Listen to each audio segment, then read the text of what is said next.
Bonjour tout le monde, ici Gabriel Paré-Azatouri et voici votre vidéo journal. Voilà, c'est fait. Le jury au procès de Carl Giroir a rendu son verdict. L'auteur des violentes attaques au sabre dans le Vieux-Québec est déclaré coupable de meurtre au premier degré. Les 11 membres du jury délibéraient depuis lundi.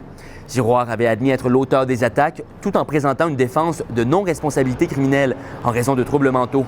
Les jurys n'ont donc pas adhéré aux arguments de son avocat qui avait présenté le témoignage du psychiatre Gilles Chamberlain. Carl Giroir était accusé d'avoir tué 2 personnes et d'en avoir blessé 5 autres le 31 octobre 2020. Et on les attendait depuis quelques mois. Les bracelets anti-rapprochement destinés à prévenir la violence conjugale et les féminicides sont déployés dans la région de Québec. La mise en service des bracelets va se faire à partir de l'établissement de détention et du palais de justice.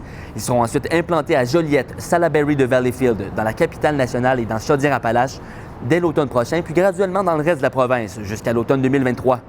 Muni d'un dispositif de géolocalisation, le bracelet anti-rapprochement alerte les autorités quand le porteur s'approche du récepteur en possession de sa victime. Le Québec devient la première juridiction au Canada et la 7e dans le monde à aller de l'avant avec ce dispositif.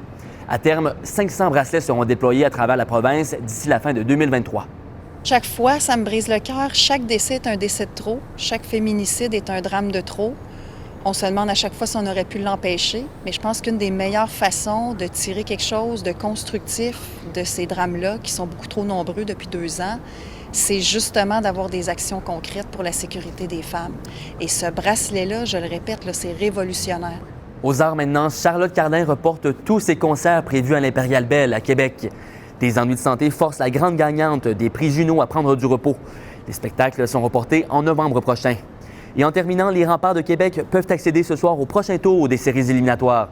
La troupe de Patrick Roy est devant 2-1 dans sa série 3 de 5 face à l'Océanique de Rimouski. Pour plus de nouvelles, consultez l'appli Info de Radio-Canada.